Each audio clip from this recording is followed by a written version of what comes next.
Hello and welcome to Webgains 2020. I'm really pleased to welcome today Jamie Edwards. I only had the pleasure of meeting Jamie a couple of weeks ago now, but he's already transformed my world and I'm sure he'll do the same for you.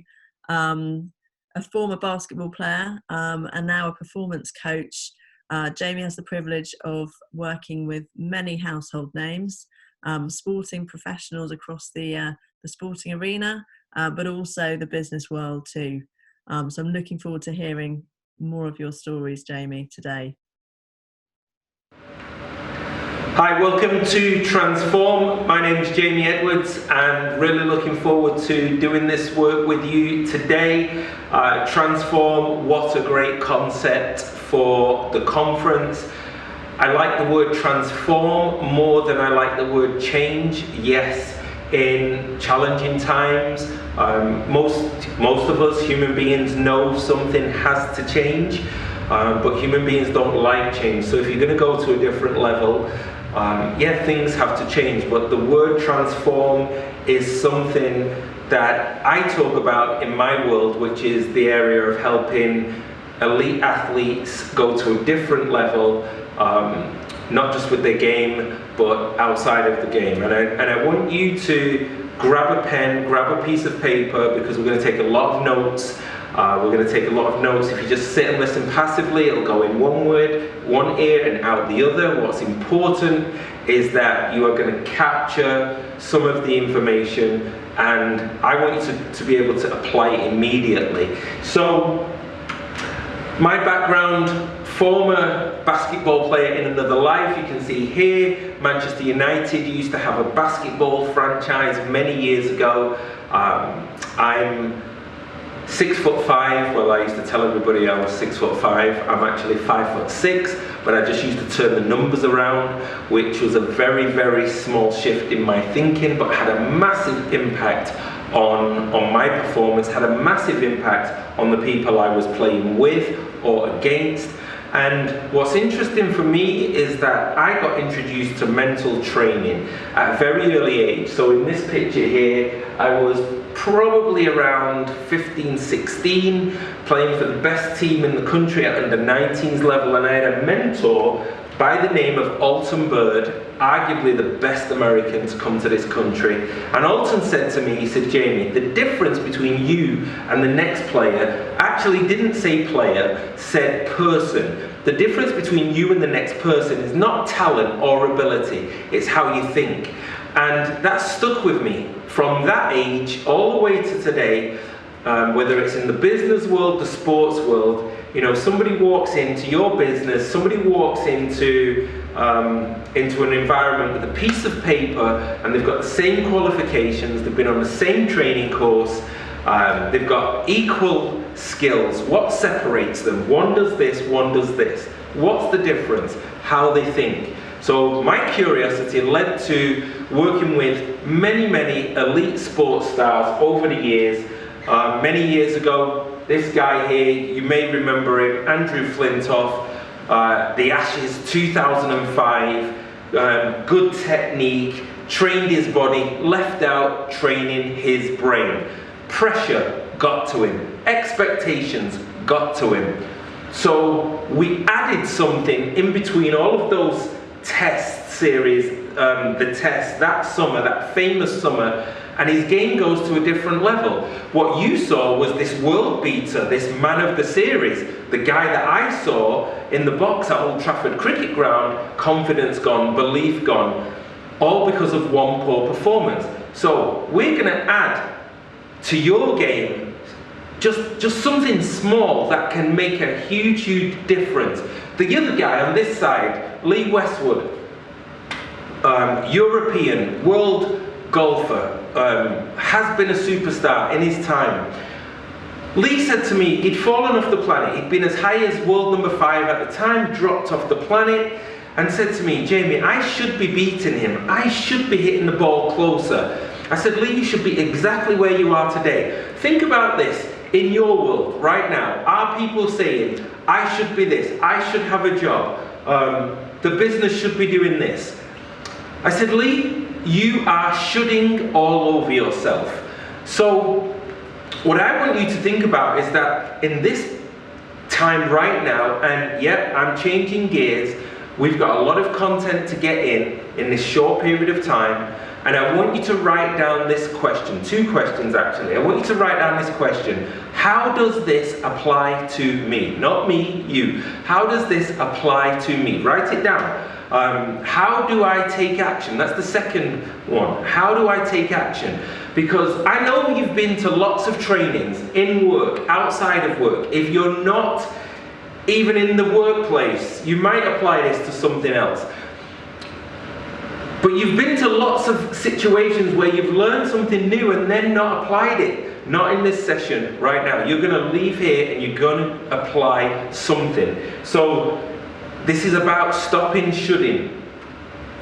You want to apply this not just in your workplace, by the way. You want to apply it outside of the workplace. I'm showing this because, you know, many of the skills that I apply or work with a sports star, this is Strut Camp. And Strut Camp, big passion project of mine. I do a lot of work with young women, where we coach them the mental skills that I coach to the elite sports stars. It's not a sports event, it's not a careers event, but it actually shows that you can apply these skills outside of the sporting arena, outside of the business arena. And because every day I'm working with somebody like this, you know, Luke Shaw, Manchester United, very good technique, can do the job. Going from one level to another level. Think, how does this apply to you? You're going from one company to another. You're going from one client to another client. Okay, it's not can you do the job, it's that mental shift of going from one arena to another. Bale, people say to me, why did Bale need to work on his mental skills? Well, all of these guys have coaches, even though they've been at the top. So that does not mean you shouldn't have a coach. And at the time, Gareth's situation was very much like in the workplace. You know, how many times have you had a situation where you've got this challenge, this issue with a colleague? You know, that's no different from what he was experiencing. You know, there's somebody in the team that's more successful. You're looking across the table and you've got these thoughts going on in your head. So the applications are the same. Joe, I've worked with Joe, and for those of you who've watched the Fireside Chat, you know, some great insights from Joe personally on how we worked and the challenges that he had. You know, as a footballer and outside of football, some great insights with the Webgains Fireside Chat, so please have a look at that. But what's interesting with Joe, when I first met him when he was at Manchester City, and he said to me, he said he'd just been dropped by Man City. His manager, Pellegrini, had just come in. You know those times when you've got a boss that just comes in and you're thinking, how am I going to get on with them? And that was what happened with Joe. And so he got dropped, first time in his career was going like this, boom, boom, boom, boom, then he has this dip. And he was about to be dropped by England. And I got this phone call and he said, I don't know what to do. And I said, Joe, do you know how to do you know how to play in goal? And he said, yes. I said, are you training hard every day? He said, yes. I said, you already know what to do. The situation is not asking you, Joe, what do you need to do? It's asking you, who do you need to be? Now, interestingly, you know, when you've got a challenge at work or in your personal life, or a problem, the first question this brain asks is, what do I do? What do I do? And you go, I don't know. I don't know. Well, I want you to flip that. The question really needs to be, the first question is, who do I need to be? Write that down. Who do I need to be? Not what do I do. It's who do I need to be? I need to be calm. Who do I need to be to get back into the team? Who do I need to be to go to another level? I need to be calm. I need to be persistent. I need to be resilient. And then it's what do I need to do? The actions after that. And so, you know, with Joe, it was always about that dip will always come. It's going to come in business. It's going to come in life. And it's almost like it's this mountain that you're climbing, and there's a ravine. You know the ravine is going to be there. You know there's going to be bad weather. You know there's going to be a storm. You just don't know when. Unfortunately, what's happening when we're talking about the mountain of business and the mountain of sport and the mountain of life, it's like you're racing up there. You're climbing up there in a cagoule. I hope you know what a cagoule is. I mentioned this when I was in London not so long ago, and they said, "What's a cagoule?" It's like, I thought that was a northern term. So, you know, a lightweight jacket. So, racing up the mountain in a lightweight jacket, you need more tools. You need more skills before you set off. So, you know, for me, like, this is Katie. This is what a tennis player that I work with. Her tool, the racket. We need to add more tools. Her tool, that body, that machine. But we need to add some mental tools. Interestingly, working with Katie for the past year, it was 6 months before we started talking about tennis. Because I know she can play tennis. I know you can do your job. Whatever, if you're a publisher, if you're on the other side of the business as an advertiser, you know, you're in a business, you can do the job. For me, for most people, 80% of the people that I work with, their biggest challenge is not can they do the job. Their biggest challenge is outside of the workplace. So one of the, you know, in terms of trying to give insights to that, Joe and I, we have this great podcast, and we have this great fireside chat with Webgains, giving some insights. Really, what we're trying to do is we're trying to say, look, you can put these things in advance, put them in place in advance. And the reason why you want to put them in advance is because, you know, for me, life has got, you know, it's got different directions. They call it the motion and the direction of life. You know, people talk about life as either moving forward, or we're progressing, or we're either going backwards, you know, or we're stuck. You know, what do we do? Business is either going up or it's going down. There's always a direction to business, to life. Now, here's interesting. Okay, what's the label that you're giving those directions? When you say I'm stuck, it's like here. But maybe if I change that word to stuck, it's from stuck to pause. Maybe if I say it's not things are going backwards, it's like I'm retreating. It's like I'm reflecting. So the labels that you give those directions to life, you've got to understand that life and business, there's always a direction. There's up, down, forward, back. So really get into, and I'm going to give you some tools for this shortly, is to label it differently. So I'm going to give you, you know, one of them. I call this the quarter shot effect. Real world, real golfer, real client. Over a 3-year period, this golfer, she averaged 73.5, okay? And that's 47th in the order of merit. So this was like her balance sheet. Now, from year 1 to year 2, she moved from 47th to 9th. But if you look at the difference in the stroke average, look at the difference, okay? 0.6 of a shot. Okay, 0.6 of a shot. Small shift, big impact. The year after, she moves another 6 places. That shift for her in her world was worth approximately 100,000 euros. Unfortunately, if that was the men's game, that same shift would have been worth €1 million. But what was interesting is we calculated she only had to improve a quarter of a shot, 0.25 of a shot, to go from 35th to 10th in the order of merit. Now, ultimately, this is what I want you to think about. What is the quarter of a shot in your world? That's the very small shift that will have a huge impact. Write that down. What's the quarter of a shot? It will be something small. that will have a huge impact. The small shift is like the awareness of time. You know, right now, I'm in the present, I'm with you, I'm focused, I'm not thinking about what's my, where do I have to be in 30 minutes. I'm not thinking about what my next 2 meetings are about, because now my mind would be in the future. I'm not thinking about what I've done today and what I need to do based on the meetings I've had today. I'm in the present right now. It's having an awareness of time. Yes, the future is important, but many times people they're living in the future, they're getting anxious, they're getting worried. People who are living in the past, anger, frustration lives in the past.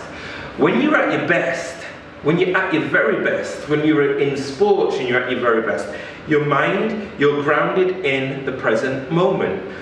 And there's a reason why it's called the present. It's because it's a gift, but it's also a skill. So there's a time to look at the future, but not look at the future and be anxious. The real skill is, do you have an awareness of time? One of the key lessons, and people always ask me, how do I get somebody to shift and go to another level, really quickly, but where it's sustainable and where they're having an impact on those around them, especially in their inner circle. And this tool, it's a tool, it's a concept, but if you were going to go away with one thing from our time together right now, I'd want you to go away with this one thing, okay? And this gentleman in the tractor here, in the digger, was my builder. He's called Badger. And Badger not Bodger, that's his nickname. And Badger built my house many years ago, and he said to me, Jamie, I need information. And I said, go and see Keith. Keith was the architect. He said, Keith keeps saying, we'll have a chat. He said, I'm sick of having chats. When are we going to have a conversation?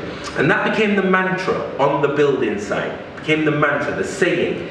He'd call me, Jamie, can I see you? And I'd say, is it a chat or a conversation? He'd say, it's a chat. And I'd go, phew. Because if it was a chat, nothing had to be done. Dead relaxed. Can I see you? Is it a chat or a conversation? It's a conversation. If it was a conversation, that meant everyone had to focus. It meant we had to go deep quickly. It meant something was going to be done. Or it was going to be, it was like, Jamie, there's a cost, there's a bill associated with this. I need your attention. Most people, when they are, and you can relate to this in the business world, most people, most athletes, they come to me and they talk about the game going to a different level, but they're having chats. They want to improve, but they're having chats. I ask them, we can either have a chat or we can have a conversation. Which one do you want to do? And they say conversation. But the reason why they're in this situation is because they've been having chats with everybody around them. They've been telling people what they want to hear. Think about it like this, in the boardroom, in the meeting room, like this. You don't have the conversation in the room. You go outside the room, you go to the water cooler with your colleague, you go to the pub with your colleague, you go to the men's or the ladies, and that's where the honest conversation happens. Can you relate to that? And so, this unlocks performance. It unlocks potential when you start having very, very, even brutally honest conversations. Okay? And that little boy there is now 15, so that's about 10 years ago, but the importance of this is that never goes away. High-performing teams have very, very honest conversations.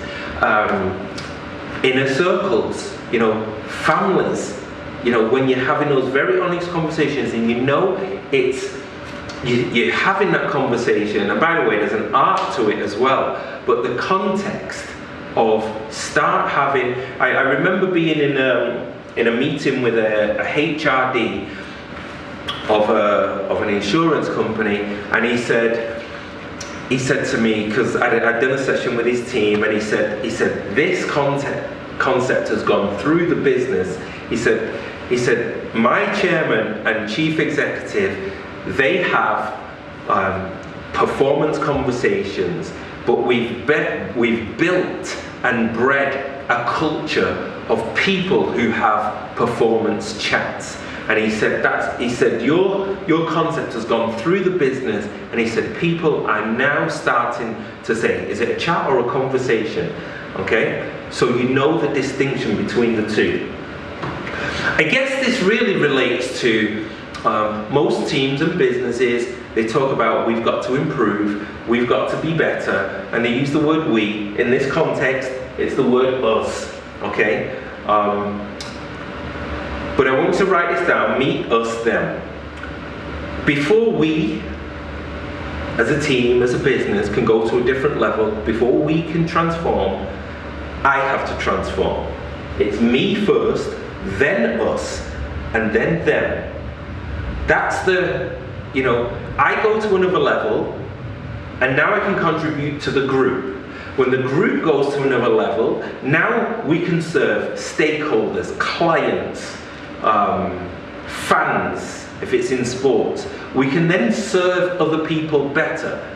What happens is you talk about we, and there's always somebody, an individual, who's like, oh, no, that's not me, I'm not joining in that, I'm not collaborating with that, I'm being resistant to that, which is why it's me first. So transform is really, I want you to consider that to transform, you've got to get good at asking better questions. And the question that I want you to continue to ask is, what wants to happen? This is a really important question. What wants to happen? As I ask that question, what wants to happen, and I apply it to my world of helping athletes and businesses and helping, the sports team that I have, what wants to happen, or what's wanting to happen, I always find myself doing this. Moving, it's like there's an energy inside me that's moving forward because it's saying what's wanting to happen. Something is wanting to move forward. Something is wanting to grow. That's the transformation. And I think about lockdown and COVID and looking at, I started to become a gardener in lockdown, and I'm thinking of my greenhouse now, and I'm looking at, Luke's laughing behind the camera there, and it's like, I was looking at the tomato, specifically my tomato plants, and I'm looking at it, and it's like, what's wanting to happen? Something's growing, something's transforming, something's moving forward. But it comes from the quality of the questions. Remember I said directions in life, motion. And the word transform is a very different word from change. And I want you to get this concept here of delabeling. It's not a concept, it's a skill. I don't want this session, believe me, I really don't want this session for you to be about, oh, here's a concept, here's a concept. It's like, these are very practical. You're just going to take one or two and go and run with them. Delabeling, the skill, it's a skill, it's an art. Here, what is delabeling? So, I'm gonna use the context of my laptop. It's got a piece of fruit on the front of it. If I take that piece of fruit off the front of my laptop, it just becomes a laptop. If I put the piece of fruit back on it, it's an apple. It changes the context. If I take the label off my t-shirt, it becomes just a black t-shirt. I put the label back on, it becomes a gloved t-shirt. Okay? Same here. A young person doing their exams, people say revision. I say stop calling it revision. Let's delabel it. You don't like revision. What does a top athlete do? What does a top athlete? What do? They train. So we're stopping calling it revision. We're going to call it training. You're just training for an event. Teacher, stop calling them teachers, call them a coach. What does your favourite movie star, your favourite singer, they have a coach, a voice coach, an acting coach. So they're not a teacher, they're not a teacher. They're a coach. A coach is somebody who pushes you, pulls you, kicks you to the next level, drags you to the next level. Exercise, stop calling it exercise. Some people don't like exercise. Call it moving. How can you move? There's many ways you can move. So the art of delabeling is taking something and shifting the context. It's a skill. And I want you to think about that in terms of, whether it's the times that you're in right now, applying it to your business, applying it to your personal life, very important. And that very timely moves us on to, if you look at this, it's like Jenga. I call this the 5 E's. Any of these blocks, if you pull them out, what you would have is there'd be some imbalance. And very often, I remember talking to Joe Hart about this, but I talk to many people about this, is that you cannot just apply this in one world. If you only metaphorically aspiring to be world class in your business column, then what happens is it will magnify challenges in another column, in another area of your life. So as you look at this right here, energy at the bottom, evolve at the top. You might look at that and say, economics is more important to me right now. Economics is that it's not just money, it's not just financials. Economics is decision making. Environment, you might be, in a world-class environment. Or you might look at your environment and say, yes, that needs to get some focus. Your environment when you're at home, working from home in lockdown, or as many businesses are doing right now. So environment, important. Engage, how do you engage with your clients? But how do you engage in this column, in the life column? Energy. Energy isn't just, that kind of physical energy, it's mental energy. It's well-being. So what's really interesting with this is that some people put more focus on their business world and then they forget about this in the context of this column. Some are better in this column than they are in the business world. Some it's a combination of two. If you're an athlete, as an example, metaphorically aspiring to be world-class in this column, but they forget about just the career. They forget about here. So I'm going to give you a context of, you might have great energy for your career. You might be great at engaging your clients here or engaging your staff. I had a CEO, I did a talk for his company and we were walking to the car park and he said to me, he said, you've got me thinking about now, when I get home into this column, he said, great energy for the staff, great at engaging clients, world-class environment, business doing this, constantly growing. But he said, I get home in this column, and he said, I've got no energy left for at home. He said, I just want a glass of wine and collapse on the sofa. He said, you've made me realize that I have to go again here. His exact words, my family, I am doing them a disservice by not giving them the same energy that I'm giving here. Now, this takes, if you're going to across the board and have this integrated approach to your world, it's going to take a different type of energy. It's going to take a different type of engagement. Some are great at engaging here, not great at engaging the kids, or not great at engaging the significant other. I'm thinking about a lady at a big global telecoms company. She came to me. I'd just come off the stage. She said to me, she said, my husband she said, you've just highlighted now. My husband recently just said, I wish I got what your clients got. And she said, I've got to change this. And here's what I'm talking about when you talk about that mountain called life. You know the ravine is coming. You know the ravine is coming if you are not engaging in this column. Transforming is not just here. Metaphorically, world class is not just here. It's here as well. We could go like deep on this.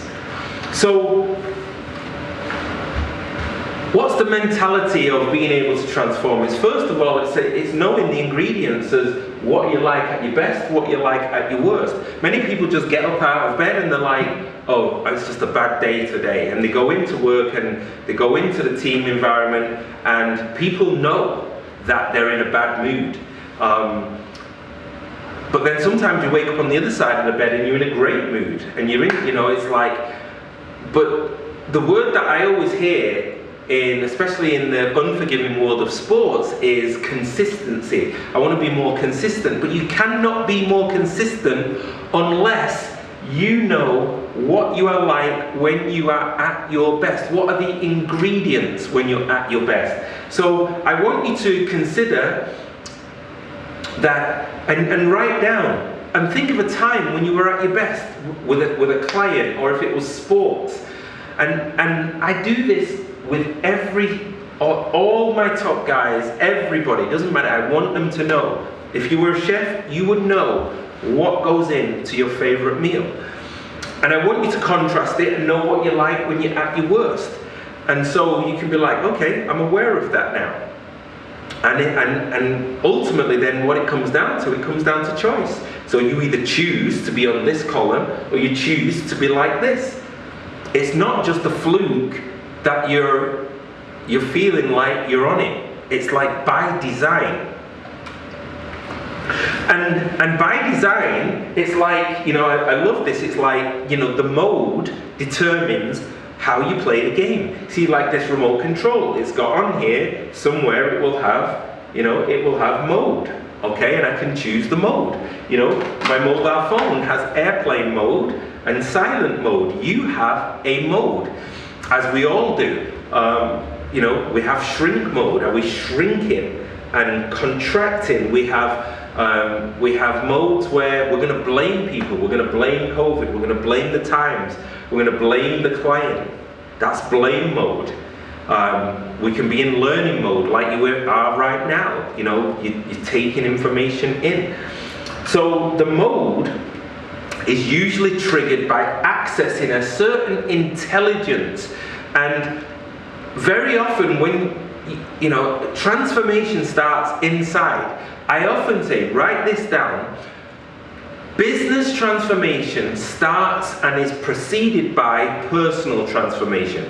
Business transformation preceded by personal transformation. So that personal transformation is about you choosing the mode. It's like the game. My car, it's got sport mode, eco mode. So how are we going to know what mode? And interestingly, I was in Wales yesterday with one of my footballers, and we were actually talking about this, because he was saying, I want to be more aggressive. But he was thinking that normally when he gets aggressive, it's because something's happened outside of him and it's triggered, the event has triggered, the person has triggered him to be aggressive. He's in reaction, as opposed to being able to trigger that himself. So I want you to consider, as it says behind me, okay, there's do, there's create, there's nurture, and there is vision. Okay? Those four. And those four, metaphorically, we all have these in us. There's a warrior in us. There's a magician in us. There's a lover carer in us. and there is a king or a queen in us. Now the warrior is the man or woman, you know, in the business world. You're making things happen. Look what I'm doing. It's this, yeah. And you're going to see that the way that you are using your body will trigger much of the mentality or the mode that you are in. You know, you hear people talk about body language, and then it's like they get all like, okay, well, how am I stood? What do I need to do? You know, people are watching my body like, oh, I've got my arms crossed like this. It's like warrior mode is like this. I'm getting things done. I'm attacking things. Magician is that part of you that just knows how to create things, that creates something out of nothing. You know, the friends or the family that, you know, they just walk into a room and they just light the place up. You know, the situation might be serious at work, and you get somebody who just comes in and just, you know, they just change the dynamic. Okay? That's the magician in them. But you also have magician. You know, if you've got children, as an example, you know, for those of you who've got children or you've got nieces and nephews, you go into magician mode, you know, with your toddlers. You know, you don't come in from work and you're like, you know, well, you're like, you know, do this. But when you're in magician mode, it's like, you know, son or daughter is upset and you go, come on, and you tickle them or you be playful. That's the magician in you. The nurturing love and nurturing carer in you is, you know, you embrace them. And you do that certainly at work. You know, you're empathetic to a situation or to a team or to a colleague. That's the carer in you. There's a very famous image of Flintoff when he was in the ashes, and you know, I haven't got it on the screen here, but you know, you'll see it when somebody's injured or somebody's down on the luck, and this image of him, you know, it was, he had his arm around one of his opponents, and he was on the ground and he was crouched down, and you know, that was the carer in him. But then the warrior in him, if I, you know, I'm going to actually flick through this right now and just show you. Look, warrior. That's not him saying, I need to be warrior. That's been triggered by his body language. So why is that important in terms of transformation? Because you have all of these four in you. It's like there's a choice. And you can access it. You know, if I sit like this right now, I'm thinking, but actually I'm in king mode, I'm in vision, I'm planning, I'm being strategic, I'm contemplating, I'm knowing. You know, if you see me like this, look, you know, I bet you could guess what this one is. You know, because my body language, this is magician. If I can sit a certain way, I feel like I'm in warrior right now. So you choose the mentality by, it's like, what mode am I in? What mode? Here's a great question for you. Which one are you in right now? Which one are you in right now in these times? Which one are you in? Which one do you have to be in at the weekend? Which one do you need to be in for your family? Like, if you can't do this outside of your professional life, you can't do it in your professional life. You can't be it. I'm going to correct myself there. If you can't be this outside of the workplace or your sporting arena, you can't be this in it. And very often, I'll say, not very often, I say all the time, I'm more interested in what you're like outside of work, outside of the sports arena, than I am inside. Because when you apply it outside, because that's the biggest game of all, the game of life, if you apply it there, then you come back into the workplace and you're like, boom, work just goes to a different level.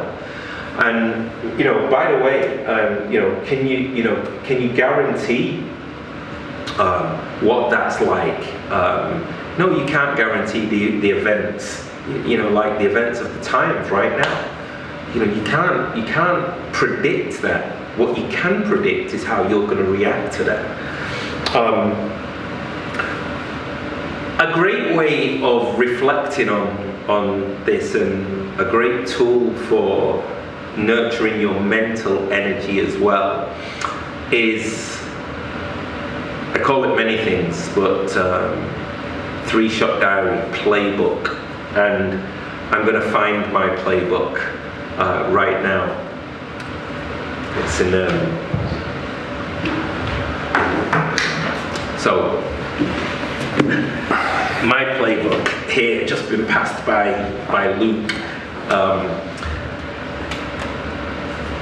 Your 3-shot diary or your playbook is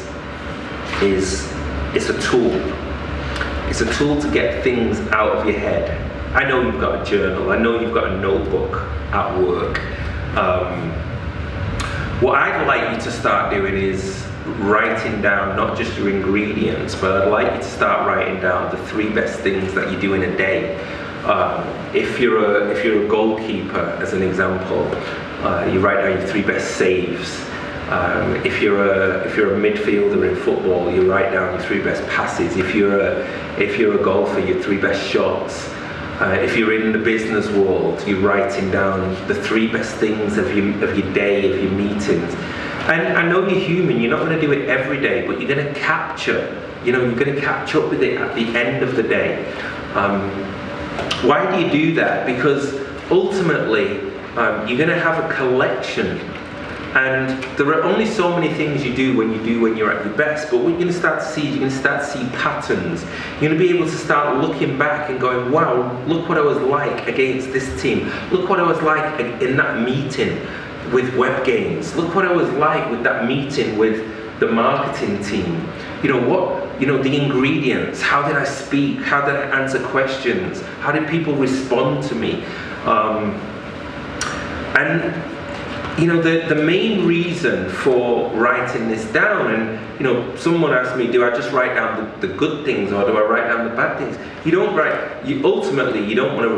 a collection of all the bad things that you've done in a day. You can learn from many things that you write down. But ultimately what you're going to start to do is you're going to start to build this. You're going to get into the habit of searching for good things to happen in your day. And it doesn't have to be earth-shattering things. It might be you helped a lady across the street. It might be that somebody paid you a compliment. It might be that you did something in the office that led to, but you're recording it. I've got playbooks from the times when I worked with a lot of these guys, and I look back and I go, wow, look at that. My mind just goes straight back to it. I've got books from 1991. I've been writing this down for a long time. For me, that's a long time. And the main reason is because I've got children. I've got 4 children, and one day they're gonna read that Dad was doing this presentation for Webgains, and was in Manchester on this day, and they're gonna be able to read that and read what I was thinking and feeling. And why do I say that? Because guys, we're not going to be here forever. We are not here forever. So write down. I remember one mum saying to me that she was going to start doing it because she wanted her daughter to really experience the challenging times they were going through, but how much joy she was getting and growing, and seeing her daughter go through the challenging times. It's important. And you've also got a lot of good stuff in your head, and capturing it is when you read books, you're just reading what somebody's got out of their head into their playbook. That's all it is. So the great books of the world have always been that. So have your own. And one of the, with the people that I work with, not just sportsmen, the people that I work with, This is Ruben Loftus-Cheek of Chelsea and Luke Shaw, and you can see, we present this now in a matte black box, and it's like, the ritual of opening it. They get it and they take the sleeve off it and they open it, and it's like this gift.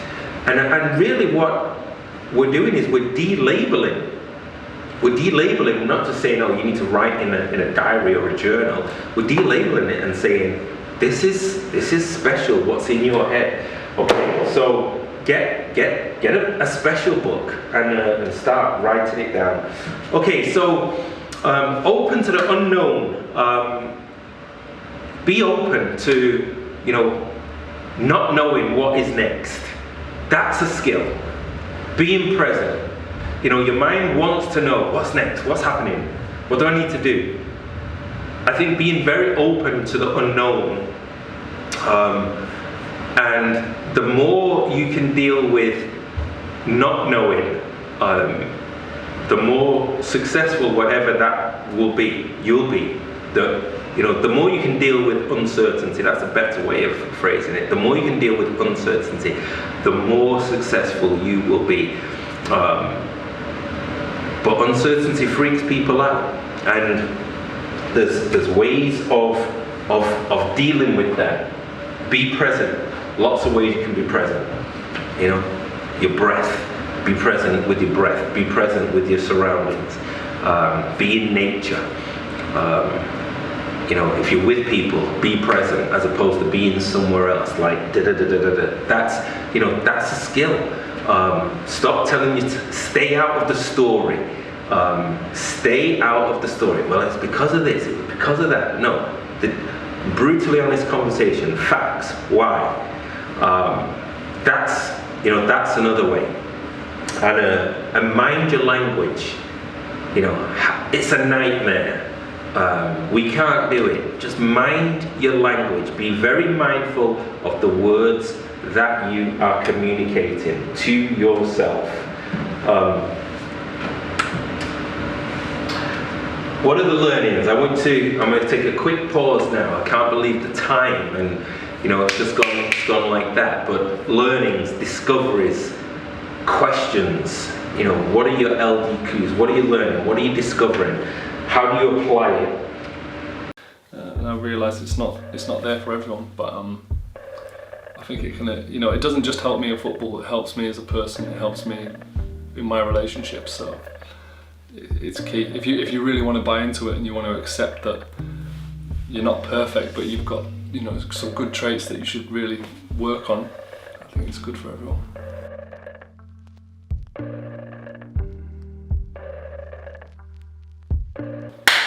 What's happening?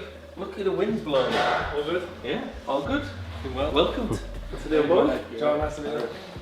Alright, Killian. John, nice to meet you. You alright? I'm quite open and just kept asking him to just tell me what the hell we were doing, but he was very keen on it being quite. I picked up a vibe that he obviously didn't want to tell me, which I respect, so I just came open-minded, ready to do whatever. Why everything's so good and everything keeps progressing. What would the options have been? What if I didn't have to rush off for England? Yeah. I stayed and said, I can do exactly what you need me to do.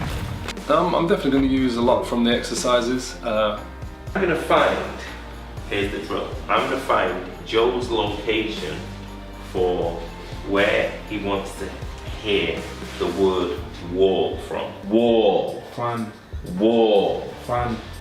I think it's easy sometimes to have a realization and make big plans in your head that you're going to use them, so I think it's important that we do write them down, because otherwise they're just a good idea at the end of the day, and you walk out of here and you might think about it, but it's going to help me. Hopefully I'm going to have a new beginning soon. It helps me no end off the field, in my family, and in how I communicate with people, so I'm just going to keep adding to what I already know. I need to get better in the writing down and recording of things, because it does help with keeping it in your brain and making it more useful.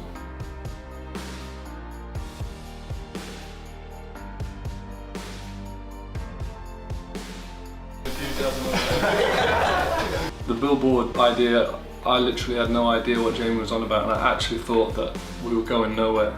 From these strengths. And then if he goes away from these strengths, it's really, he's fearing he's going to become this. Until everybody kind of understood where he was going. It was a difficult one to explain, obviously discussing turning a positive, the opposite of it, but also being positive. It took us a little while to get our heads around it, but once we did, it just made so much sense, and it made you realise what you want to be, what you should be proud of, how certain situations you have to adapt, and the guy that you fear you're going to be, you don't have to be that guy if you do things all in moderation. You think about what you're doing.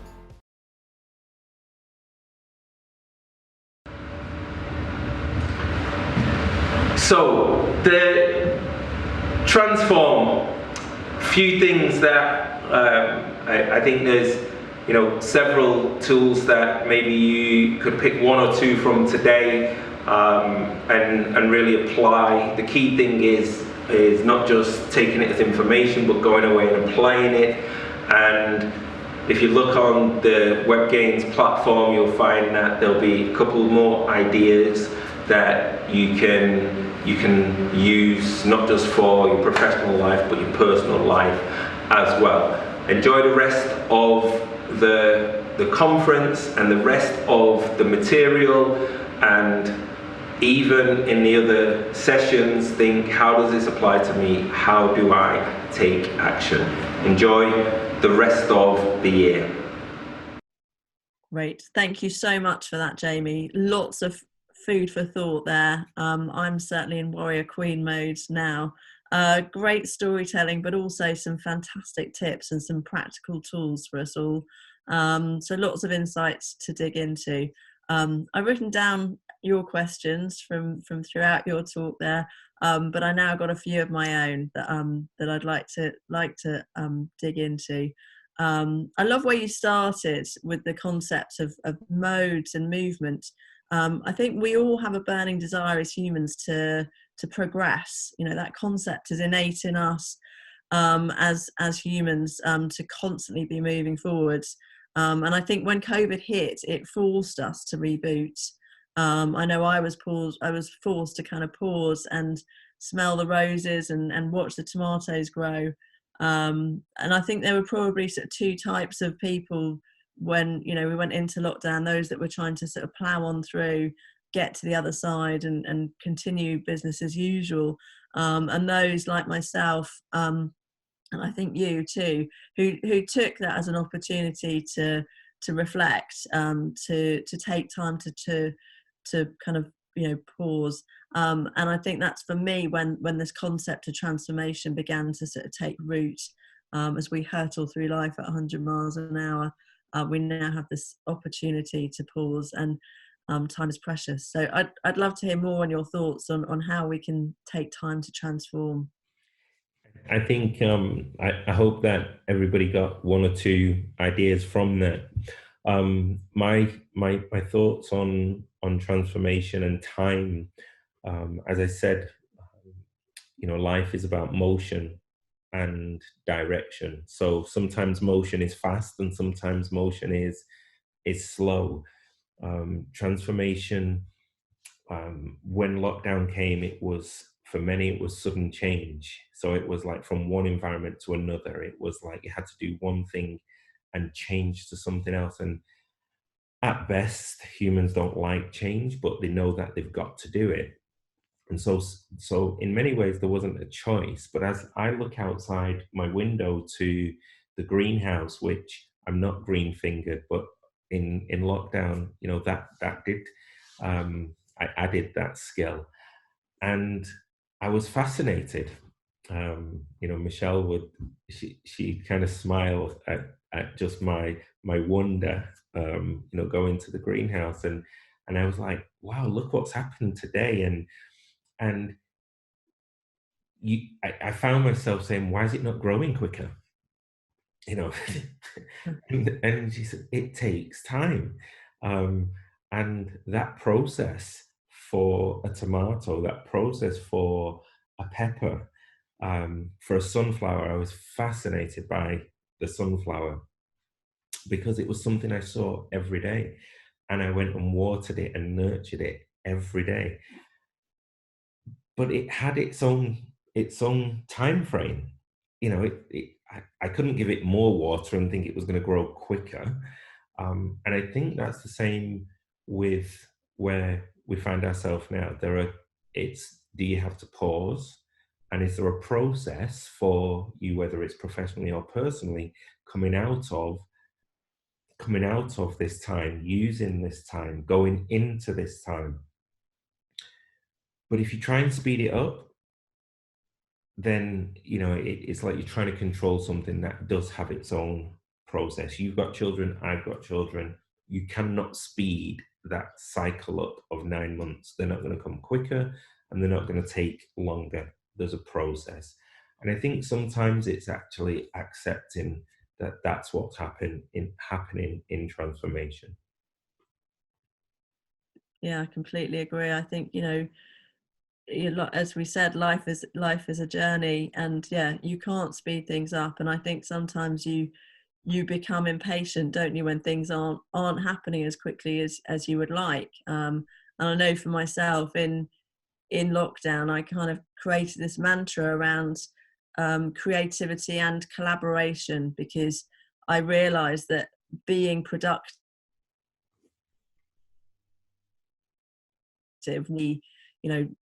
productive in the same ways that I had been before lockdown. And actually what I needed to do was to reframe some of that activity. And that's when actually I started to really engage with other people. And I think, that concept of creativity is really important. And I think, you made another great point in your talk around labeling. We're really good at labeling and judging ourselves and creating frameworks to operate within. Another great speaker that we've got at Webgains Transform is Stephen Bartlett, and he speaks about quitting. Quitting is a negative word, but actually what he's done is so positive. As a business person, as a sportswoman, as a parent, quitting just feels wrong. And I love that idea of delabeling. Can you maybe give us an example of how that's kind of worked for you? Yeah, I think sometimes it is that Natasha, the real simple concepts and that really have the profound impact. Very often people are looking for the complex, and they believe that if it's complex, then it's going to work. And I've prided myself on making something more simple and usable and practical for people. And so I set that up because delabeling in itself is a very, very simple concept, but people have this impact with it. And basically it's really, I think you said reframing. It's taking the label off something and it becomes something else. So so right now that I'm gloved on the front of my t-shirt, and if I take the label off that, then it becomes just a black t-shirt, and it simply is just the black t-shirt. If I put the label back on, it becomes something else. And you can do that with your emotions. Many people say, oh, I'm nervous, and that's just a label that you've put on a feeling. If you take that label of nerves off, it becomes just energy. And you've got small children, and all of us, we never, it wasn't where you had this feeling and you said, Mum, I've got this feeling in my stomach, and she would have said, you must be nervous, because you never learned that yourself. But if you imagine that smart adult in your life who, when you say, oh, I've got this feeling in my stomach, and they say, you must have energy. Now, all of a sudden it's like, oh, wow, I've got energy. Well, what do I do with that? I'm a young person. And it's like saying I'm scared. And if you're a performer, a sportsman or an actor or an actress or a musician, you get stage fright. That's there. So they got stage fright. Well, for some people, they get the exact same feelings, and they might just say, I'm ready to go. Yeah. So, Yeah. I so remember my son, when he was little, going to play his first rugby match. I said, oh, have you got butterflies in your tummy? And he said, no, I've got lions in my belly. And I just thought that was such a great, way of framing it. yeah, He was like, no, I'm ready to go out there and play, and this is going to make me roar. yeah, exactly. And so, and interestingly, for all of us parents, parents don't, I'll not say it explicitly, but they don't mean to, they don't mean to mess us up. They just do. That's just because it is. We pass that on to our children and to, so one of my, my favorite coaching phrases for parents and coaches is be very careful that you do not pass on to others what didn't work for yourself. Yeah. Yeah, that's And great advice. Yeah. yeah, so delabeling is, can you imagine if you look at your life and and your work and your sports and you go, where is it that I've labeled something and it not worked for me? Um, and where could I have used that skill? And I remember going to a golf club, very prestigious golf club in the Northwest, and golf with its demographic. Um, I've got to the door of the golf club in Lytham, got to the door, about to do a presentation, and a moment of doubt. I was like, oh my God, I'm, I'm a black man, I can't do this. And, I'm walking into, this demographic of golf, and the only other black person in golf is Tiger Woods. And like in that moment, I was like, you're a basketballer. They'll love the energy. They'll love the, and I literally delabeled it as opposed to something. And just for those people listening, I can count on less than one hand the times in my life where I've used my color in that situation. But because I had a tool of delabeling, I was able to just shift it where it allowed me to move forward. You know? Yeah, and I know you said the other day when we were speaking, we were talking about diversity and sport, and you said you were colorblind, and I felt sad that you couldn't see rainbows, but you were reframing, the I'm the black guy to I'm the basketball star, and I think that I'm Jamie. knowledge of yourself is so key, knowing, like you said, about those different modes, pause, put yourself in the mode.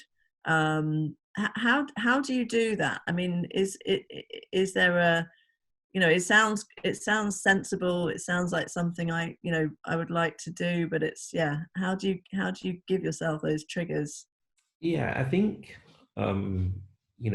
we walk through life being triggered and reminded of things every day. So that's our world. Your phone beeps. You because you've been trained to do that. I think for me it's about intent and being more conscious of it and not letting the external environment trigger you into response. So you set that up. So you get to the front door and it's, if you think about what I've just talked about, it's sports, business, life. And, it's almost going from one arena to another arena. And what happens is, you put all your focus in one arena, let's call it the business arena, and that's where your energy goes. That's where you're great at engaging people. You're building a world-class environment. And all that energy goes there, and you get home from work and you just want to collapse. And it's almost putting the key in the door and that being a trigger to actually say to yourself, okay, I'm going again. I had a CEO who said to me, he said, you've really made me focus on that my family are they're getting this almost like the seconds because he's using all his energy at work. And you know, it was his own admission. He said, when I get home, he said, I just want to sit on the sofa, have a glass of wine and collapse. And he said, but that's not good for, you know, my home environment. He said, what I need to do is I need to go again. And I said, put the key in the door, take a breath, leave it behind you, put the key in the door, and then go again. Different energy. And by the way, for all of you that's listening, that's not about going up, you know, I'm like, you know, like this. You just, you know, that type of energy. It just means you're very conscious of the mode that you walk in. Mm. You know? Yeah, I think that's it. It's as you said, having that, you know, pressing pause as you put the key in the door, to tap into yourself and, you know, and say, okay, I'm in this mode, making that decision to stay in that mode, or equally to move into a new Hmm. way of being as you walk through the door. You know, whether you want to continue being the warrior queen, or if indeed you need to suddenly, you know, go into a nurturing mode. But being conscious of that's really important. Or it's sometimes it's what do you bring into the environment? Okay, Mm. what's the mode? What's the energy? How are you going to engage people? Um, you know, and is that does the environment and the situation need warrior? You know, like get you know get it done.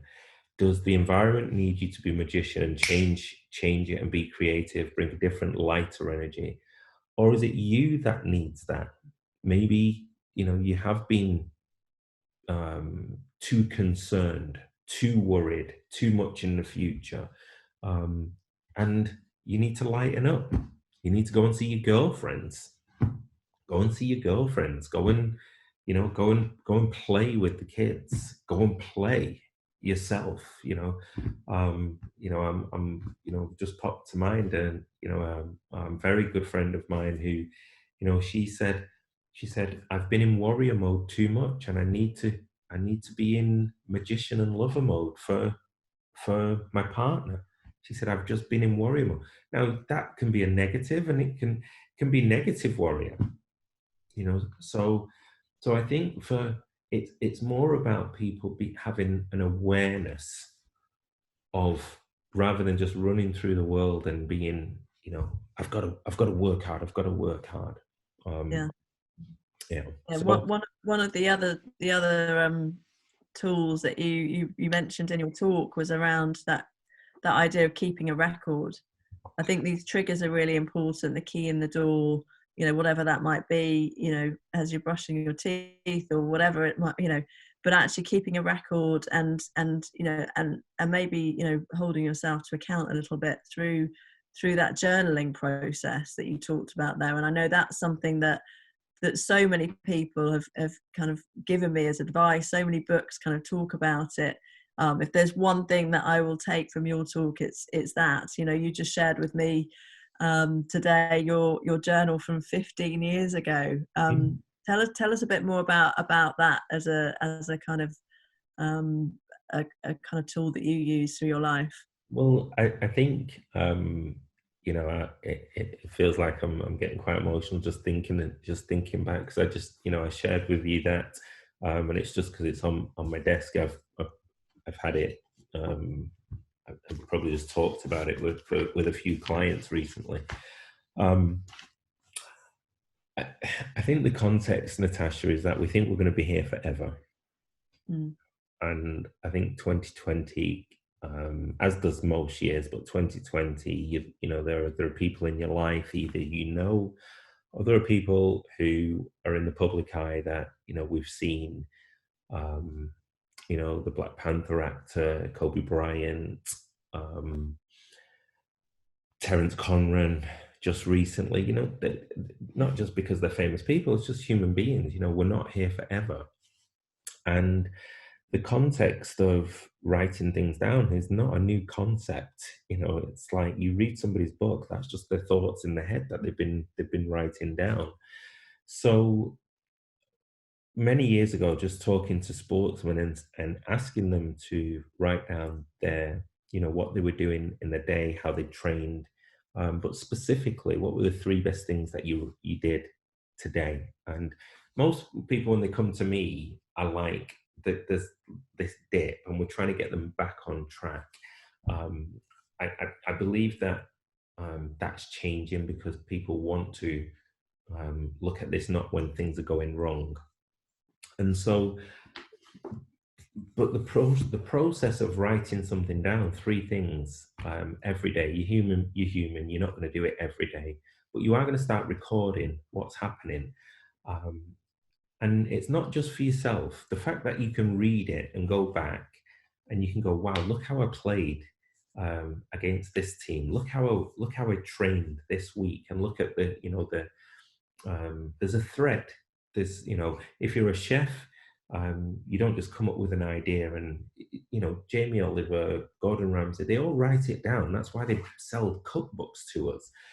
So it's their ingredients, and you've got to look at it as a publisher, a marketer, an athlete. You've got to look at it and say, well, I'm my own chef, and I need to know the ingredients to what I do when I'm at my best. Otherwise, I'm doing this, looking up at the sky and hoping and praying. Whereas if you write it down, it becomes fact. And here's what's interesting.